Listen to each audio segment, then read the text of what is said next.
War, a word that sounds familiar but distant in reality for most people. Living in a peaceful era, most people think war only happened in the past and will not happen in the future. However, war never ends. It is always happening in certain parts of the world, and it is possible that the next war will happen in the place you live in. When we talk about war casualties, things that often come into people's mind are these: death and injuries, destroyed cities and livelihoods. There is always a hidden victim of war, which everyone does not realize: the environment. During war, military objectives always come before environmental concern. With the use of destructive chemical, biological and physical weapons, war can severely damage the environment. History has shown us this. Water pollution, air pollution, soil pollution, clearance of forests, habitat destruction, wildlife reduction, species extinction, modified geological structure are just some of the examples of environmental damage caused by war. Sounds exaggerating? Well, you will understand what we mean after this. Here highlights a few historical war events that have resulted in catastrophic environmental disasters. First, World War II. During World War II, more than 10,000 ships carrying fuel and ammunition were damaged and sunk, causing leakage of large amounts of oil and chemicals into the ocean, which seriously damaged the marine ecosystem. Many marine organisms were poisoned and died. It was estimated that more than 50 million tons of oil were leaked into the ocean during World War II. The oil leak was extremely difficult to clean, and the residual oil traces can still be found in the Atlantic Ocean until today. The impact of the war on the land was also tremendous. Various explosions have lifted and dissipated the farmland topsoil, which were originally rich in humus and minerals, while leaving many toxic chemicals in the soil, causing the land to become less cultivable and even desertified. The war also left behind tens of millions of unexploded bombs and landmines, especially in the lands of China, the Soviet Union, Germany, and France. These bombs, which were mostly buried underground, caused vast damage to the soil ecology. The most devastating part of the Second World War was the use of nuclear weapons. The nuclear bomb explosion destroyed almost everything in the hit areas. High amounts of radioactive particles accumulated in the environment, causing extensive land, water, and air pollution. In the affected areas, the natural habitats were destroyed, animals and plants were killed, and the environment was heavily polluted with radioactive particles. Next, the Gulf War, the war which is believed to have caused the most serious ecological disturbance in human history, due to marine and air pollution. The Gulf War has resulted in one of the world's largest marine oil pollution incidents. During the Gulf War, about 9 million tons of crude oil leaked into the Persian Gulf, forming 3 oil farms with a total area of about 1,200 square kilometers. A large number of wildlife were suffocated to death, threatening the marine and coastal ecosystem. According to the World Environmental Protection Organization, the Gulf War has led to the extinction of 52 species of birds, and the extinction of aquatic species in the Persian Gulf was beyond calculation.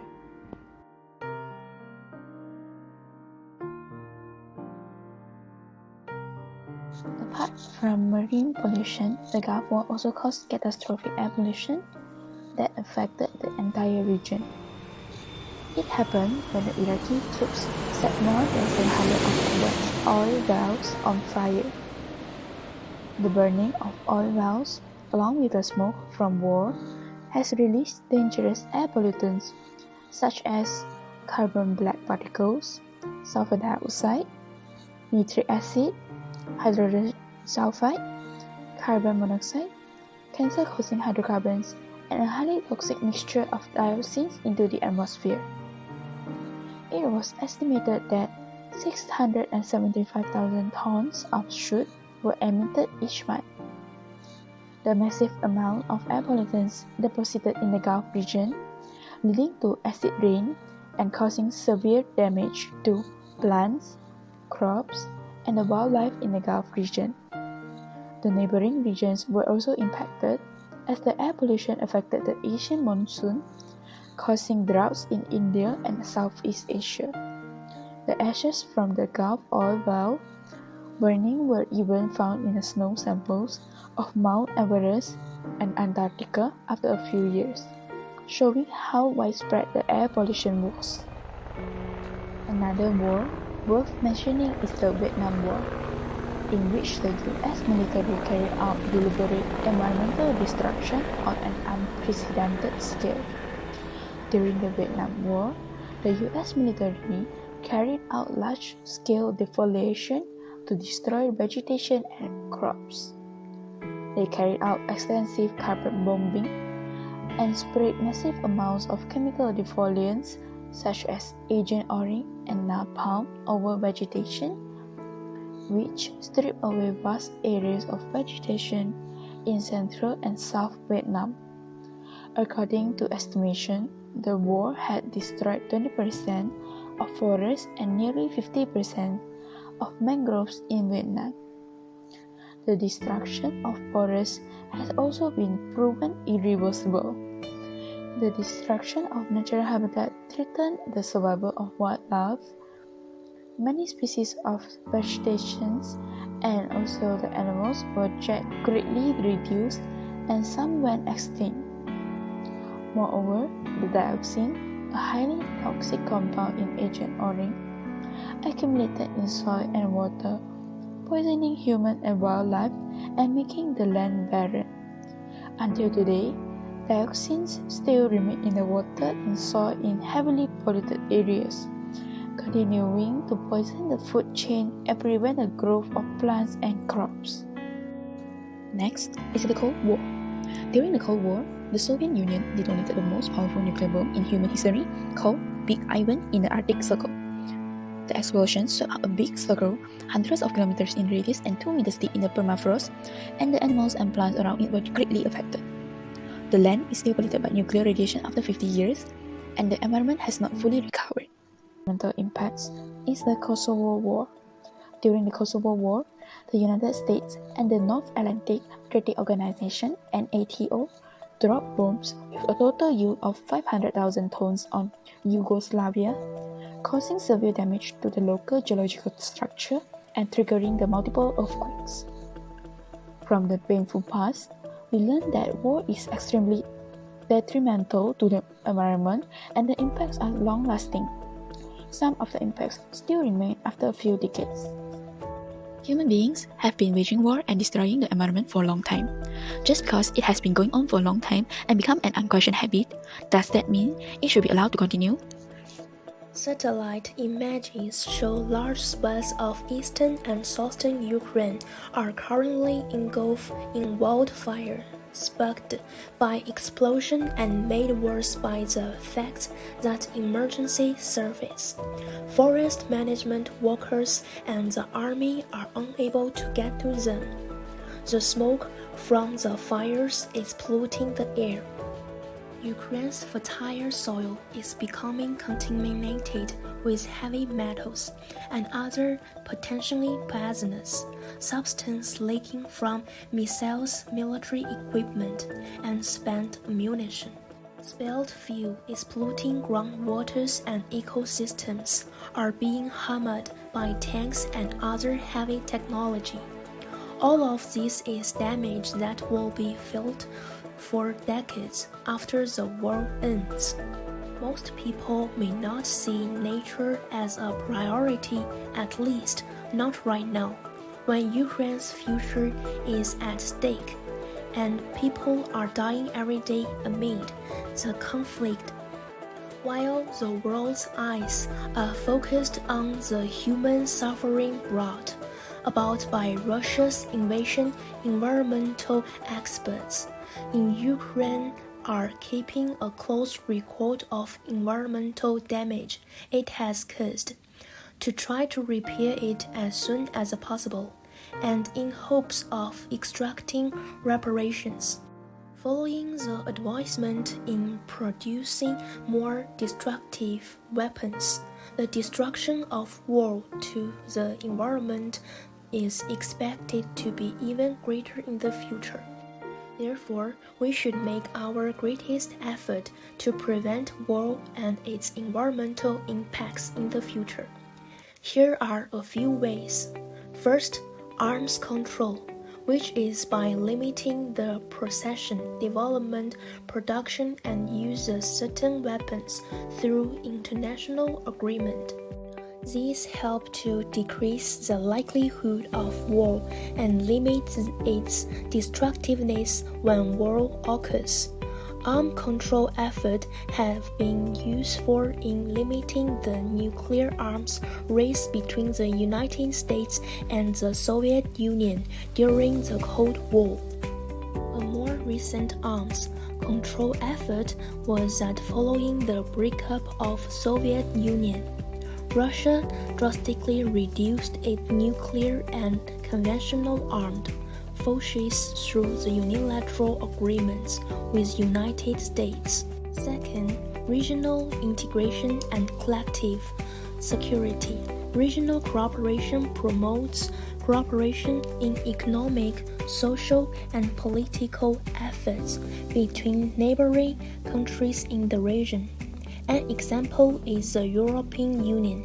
Collective security is a concept where different nations establish a security community and agree to take collective action against the aggressor. An example is the North Atlantic Treaty Organization. Both of these are important to prevent wars, as conflicts tend to be more frequent among neighboring countries. Another way of prevention is to establish diplomacy between nations as well as an international organization joined by all nations in the world. Therefore, whenever conflicts occur, the conflicting nation can resolve disputes through diplomacy efforts, and in case diplomacy doesn't work, the conflicting nations can bring their disputes to the international organization for peaceful settlement. Besides, diplomacy and international organization help to limit conflicts as they promote cooperation and understanding among nations, and collective commendation through international organization is also useful in preventing war. Next, the world needs to impose certain economic sanctions towards countries initiating war and destroying the environment during warfare. Sanctions are essentially restrictions on economic flows. So we can think of capital flows, resource flows, trade flows, even data flows these days. Sanctions essentially work usually in kind of three stages. First you have a threat stage, when you threaten somebody with sanctions. Unless you do what I say, I will apply sanctions. That's the first stage. The second stage is then the sort of a limited use of sanctions, when you signal that you're serious, I will do this, and you apply certain sanctions on a target state. And then the third stage is what we could call perhaps economic warfare. For example, by limiting import and export of resources needed for war, as limitation of economic activities with a nation can exert economic and resources pressure. The war may also be prevented through international law. Several international treaties have expressed that resort to armed force is illegal, such as the Covenant of the League of Nations, the Kellogg-Briand Pact of 1928, and the Charter of the United Nations. In regards to the prevention of environmental impacts of war, several laws which have such provisions include the 1977 Environmental Modification Convention, World Charter of Nature 1982, and United Nations General Assembly Resolution 47/37 of 1992. Other relevant laws include International Environmental Law, Rio Declaration on Environment and Development 1992, Geneva Convention of 1949, 1972 Biological Weapons Convention, 1972 World Heritage Convention, 1993 Chemical Weapons Convention, etc. Most recent effort occurred in 2019 when the International Law Commission (ILC) proposed 28 draft principles for the protection of the environment in relation to armed conflicts, including measures for prevention of environmental damage during conflicts and remediation in the aftermath. An example of measure is the designation of areas of major environmental and cultural importance as protected zones against attacks, as long as they do not contain a military objective. Lastly, the role of society through activism and education. The citizens and the press should be ready to protest against unnecessary war and militarism. Social movements are very important in exerting pressure on the government to help prevent war, end war, and also limit the inappropriate use of military power. Sometimes, wars are triggered by ideological differences and prejudice. Therefore, efforts need to be made through education and international organizations like the United Nations to promote understanding among nations and different cultures.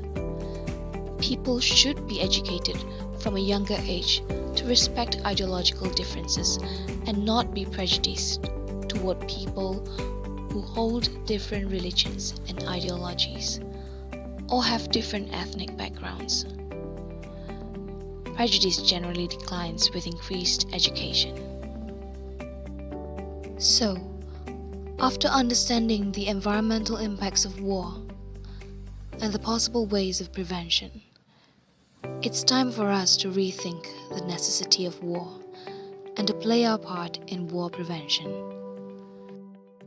We should bear in mind that the environment is interconnected. When war strikes in certain areas, not only those particular areas, but all of us will eventually be affected. The environment has provided us with all the necessities. It is a place we depend on for survival. It is a place we call home. It is also a place they call home. And preventing war is one of the ways we can do to protect our home.